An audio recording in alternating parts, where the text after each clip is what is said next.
Assalamualaikum warahmatullahi wabarakatuh. Nama saya Suci Amelia Aziza dari Perbankan Syariah Angkatan 2018. Di video kali ini saya akan membahas tentang manajemen resiko dalam perspektif Islam dan resiko yang unik yang ada di bank syariah.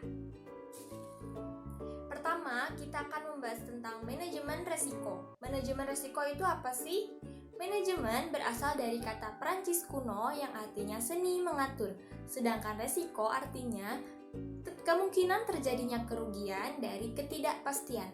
Jadi, manajemen resiko adalah manajemen atau fungsi manajemen yang mengatur penanggulangan resiko yang terjadi atau yang dihadapi oleh suatu perusahaan.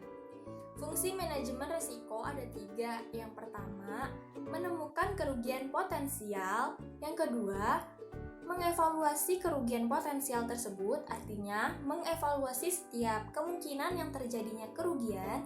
Yang ketiga adalah menemukan teknik atau cara yang tepat untuk menanggulangi resiko tersebut.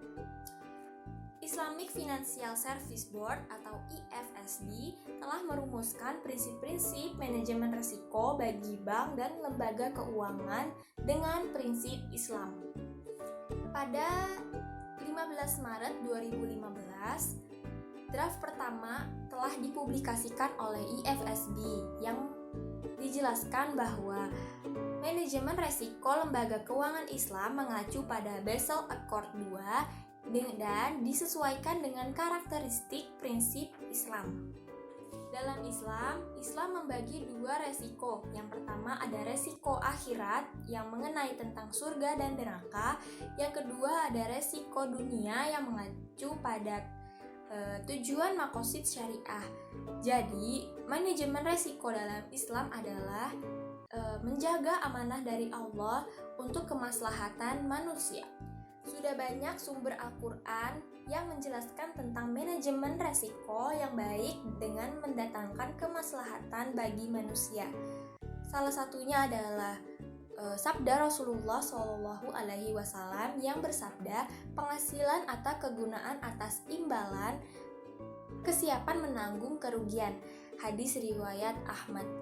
Dalam hadis tersebut disimpulkan bahwa ada kaitannya antara return dan resiko. Islam tidak membolehkan adanya transaksi yang menghasilkan return tapi tidak memiliki resiko di dalamnya. Nah, sekarang kita masuk ke resiko unik yang ada di bank syariah. Sebenarnya resiko yang ada di bank syariah ini sama dengan resiko yang ada di bank konvensional. Namun yang membedakan ada 2 resiko unik yang ada di bank syariah. Kenapa resiko unik ini bisa ada di bank syariah dan tidak ada di bank konvensional? Karena adanya perbedaan neraca antara bank syariah dan bank konvensional. Apa aja sih 2 resiko tersebut yang ada di bank syariah itu? Yuk kita bahas. 2 resiko unik ini ialah resiko imbal hasil dan resiko investasi. Dari namanya saja sudah dapat kita ketahui bahwa imbal hasil hanya ada di bank syariah dan resiko investasi juga hanya ada di bank syariah. Lalu resiko imbal hasil dan investasi ini seperti apa praktiknya dalam pembiayaan? Berikut penjelasannya. Resiko imbal hasil atau rate of return risk artinya adalah resiko yang diterima bank akibat perubahan imbal hasil yang diberikan bank kepada nasabah yang terjadi karena perubahan tingkat imbal bagi hasil yang diterima bank akibat penyaluran dana. Resiko imbal hasil ini dapat mempengaruhi nasabah dan pihak ketiga. Menurut Islamic Financial Service Board atau IFSB, resiko imbal hasil terjadi akibat peningkatan pada imbal hasil atau benchmark yang dapat mempengaruhi ekspektasi tingkat imbal hasil yang diminta nasabah. Contohnya seperti ini. Jadi, ketika nasabah menempatkan dananya di bank syariah, tentu ia ingin mendapatkan bagi hasil yang menarik di bank syariah tersebut. Selain itu, Nasabah memilih bank syariah tersebut karena syariah yang tidak ada biaya administrasinya, lalu juga karena bagi hasil yang menguntungkan nasabah dan tidak ada bunga seperti bank konvensional. Namun ketika bank syariah tersebut menurunkan tingkat bagi hasilnya, nasabah akan kecewa dan memindahkan dananya ke bank syariah lainnya atau ke bank konvensional yang lebih menawarkan tingkat bagi hasil yang menarik atau promosi dana yang lebih menarik di bank konvensional. Ketika nasabah memindahkan dananya tersebut ke bank syariah lain atau ke bank konvensional, disitulah bank syariah mendapatkan resiko imbal hasil atau rate of return risk. Namun, bila terjadi penarikan secara masif, bank syariah akan terpapar resiko lain seperti resiko likuiditas, yaitu bank gagal untuk memenuhi kewajibannya dalam jangka pendek, dan resiko solvabilitas, yaitu bank gagal memenuhi kewajibannya dalam jangka panjang atau secara keseluruhan. Pengelolaan imbal hasil di bank syariah dapat membuat imbal hasil dengan besaran yang stabil.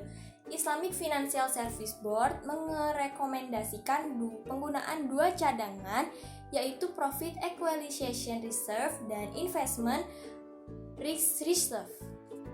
Yang kedua ada resiko investasi. Menurut OJK, resiko investasi adalah resiko akibat bank ikut menanggung kerugian dari penyaluran pembiayaan yang berbasis bagi hasil dengan metode net revenue sharing atau profit and loss sharing. Sedangkan menurut Islamic Financial Services Board atau IFSB, resiko investasi adalah resiko yang muncul karena kontrak kerjasama partisipasi modal antara nasabah dengan bank dalam pembiayaan di mana bank ikut menanggung kerugian. Dalam hal ini, perhitungan bagi hasil tidak didasarkan pada jumlah pendapatan atau keuntungan yang diterima bank dari nasabah.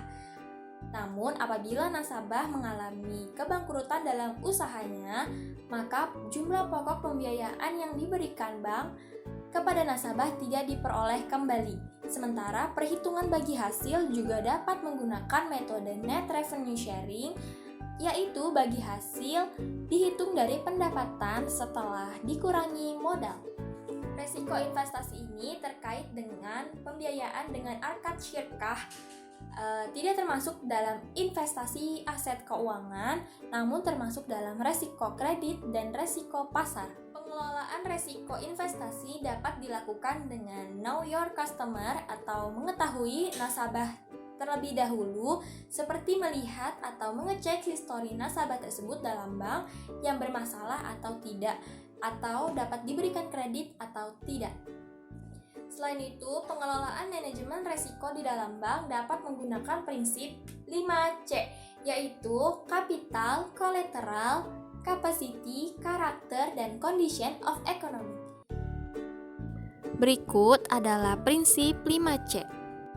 Yang pertama ada karakter, yaitu penilaian karakter nasabah untuk mengetahui akad baik nasabah dalam memenuhi kewajibannya. Yang kedua ada capacity, yaitu kemampuan nasabah untuk menjalankan usaha guna memperoleh laba yang diharapkan sehingga dapat mengembalikan pembiayaan yang diterima. Yang ketiga ada kapital, yaitu jumlah modal yang diinvestasikan nasabah dalam usahanya untuk menambah modal apabila diperlukan. Yang keempat ada kolateral, yaitu aset atau benda yang diserahkan nasabah sebagai jaminan terhadap pembiayaan yang diterima. Yang terakhir ada condition of economic, yaitu kondisi usaha nasabah yang dipengaruhi oleh situasi sosial dan ekonomi. Kondisi dipengaruhi antara lain peraturan-peraturan pemerintah, situasi, politik, dan perekonomian dunia.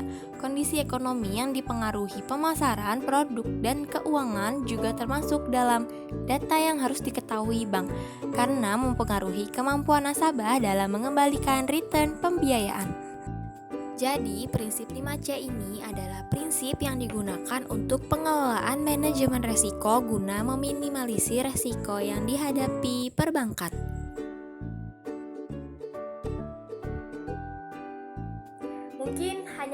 dapat saya jelaskan mengenai manajemen resiko dalam perspektif Islam dan resiko unik yang ada di bank syariah.